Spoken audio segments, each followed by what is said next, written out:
Mon Seigneur et mon Dieu, je crois fermement que tu es ici, que tu me vois, que tu m'entends. Je t'adore avec profonde révérence. Je te demande pardon de mes péchés et la grâce de faire avec profit ce moment de prière. Ma mère immaculée, Saint Joseph, mon Père et Seigneur, mon ange gardien, intercédez pour moi. Dans les pages précédentes, l'Évangile d'aujourd'hui, il est fait mention de l'éloge que Jésus fait au scribe qui lui a posé la question du plus grand commandement et qui s'est émerveillé devant la réponse de Jésus. Ce à quoi le Seigneur répond: Tu n'es pas loin du royaume de Dieu. Il y a dans cette implication le fait qu'en général, les scribes étaient loin du royaume de Dieu ou n'étaient pas attentifs au royaume de Dieu. Curieux de voir comment le Seigneur est très édifié par cet homme qui finalement, avec son raisonnement spirituel, est en train de pousser les portes pour aller au ciel, au paradis, au royaume de Dieu. D'autre part, l'Évangile d'aujourd'hui parle des scribes, en voulant dire, il y en a un qui est comme ça, mais attention, vous verrez d'autres. Et là, Jésus, tu nous parles un langage qui ne nous est pas familier. Il enseignait au temple, nous dit l'Évangile d'aujourd'hui, et il déclare: Comment les scribes peuvent-ils dire que le Messie est le fils de David? Première question qui se pose ici: Mais Seigneur, tu es le fils de David. Ça a été annoncé dans Saint Matthieu, ça a été annoncé plusieurs fois. Hosanna au fils de David, lorsque tu te présentes dimanche des Rameaux. Hosanna au fils de David.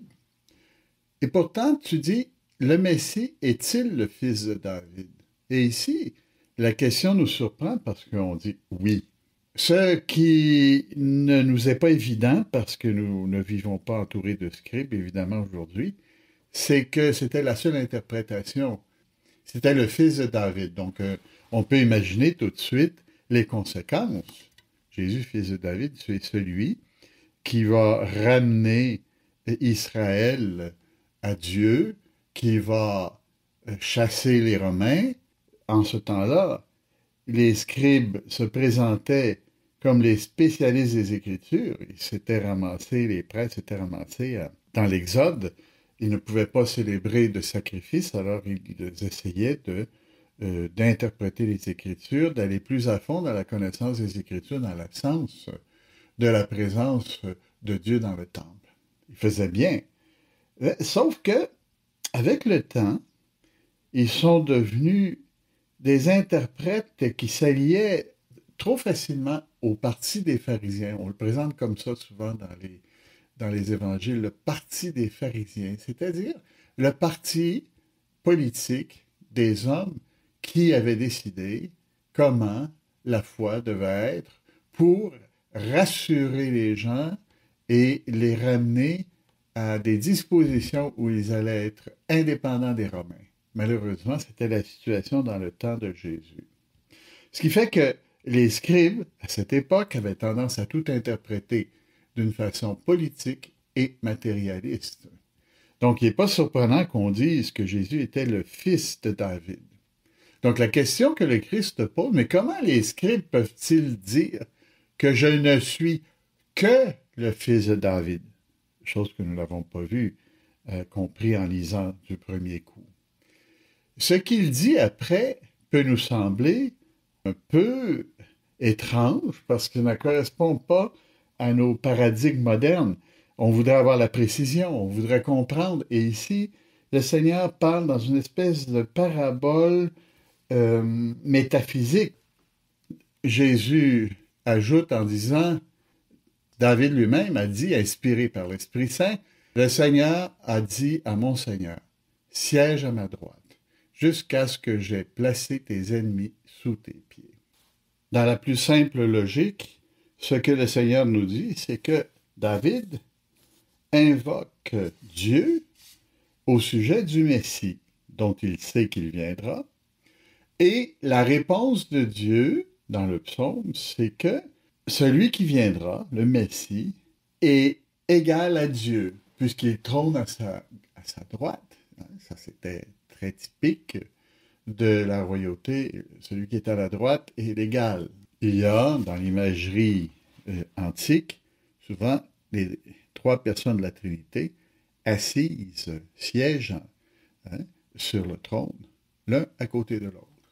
Jésus est à la droite. Que veut nous dire Jésus? C'est que, simplement, comment se peut-il que les scribes n'ont pas fait le lien entre cette parole et celles qui nous disent que Jésus est le Fils de Dieu, conseiller, merveilleux, Dieu fort, prince de la paix, hein, comme on le dit dans l'Alléluia d'Handel, que le Fils de Dieu viendra du trône de Jessé, il sera appelé Emmanuel, Dieu avec nous, et qu'il est la figure du Fils de l'homme de Daniel, dont l'origine est céleste. Voilà. Il y a une grande faute ici. Et d'ailleurs, les gens sont d'accord avec Jésus. L'interprétation que fait Jésus de ces paroles correspond à quelque chose qui était réel dans le peuple qui priait. La foule nombreuse l'écoutait avec plaisir. Il rapportait, il interprétait les choses avec beaucoup de finesse et de profondeur. Il peut nous arriver à l'occasion que certaines interprétations des Écritures ne soient pas celles que le Seigneur voudrait nous faire comprendre. Rappelons-nous, le catéchisme de l'Église catholique, au numéro 104, nous assure que Dieu est l'auteur de la Sainte Écriture. Donc, quand Jésus est auteur, celui qui écrit, c'est pas n'importe qui. Hein? L'auteur, quand on veut comprendre un livre, il faut comprendre un peu l'auteur aussi. Et quand le Seigneur parle, nous avons le désir d'aller plus à fond et de comprendre le contenu de notre foi. Et non pas simplement faire une interprétation vague de ce que nous aimerions voir dans les Écritures, ce qui est souvent une erreur lorsque les Écritures sont la seule source qu'on a et qu'on n'a pas de référence aux enseignements de l'Église.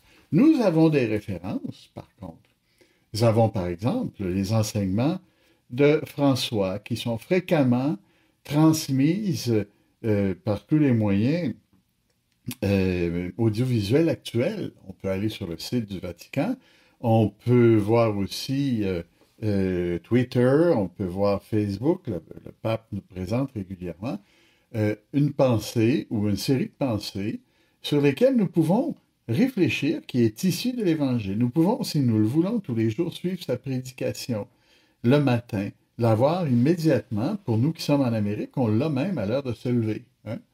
Nous pouvons suivre ce que le pape nous enseigne avec une interprétation parfaite, parce qu'il est celui à qui est confiée l'Église, et aussi, d'une façon particulière, l'interprétation des textes à partir non pas de son opinion personnelle, mais de ce qui a été dit par les pères de l'Église et ce qui a été dit dans le reste de l'Église pendant tous les temps. L'Église, la parole de Dieu ne change pas et le contenu de la parole de Dieu peut peut-être prendre certaines directions, mais ne se contradira jamais. Comment lisons-nous les Écritures? Est-ce que nous les lisons comme les scribes qui essaient de voir dans la parole de Dieu ce qui leur convient? Ou la lisons-nous avec cette attitude humble de celui qui veut entendre la voix de Dieu en soi? Seigneur, quand je t'écoute dans les Écritures, même un texte qui est difficile à comprendre comme celui-ci, est-ce que je saisis que tu as quelque chose à me dire?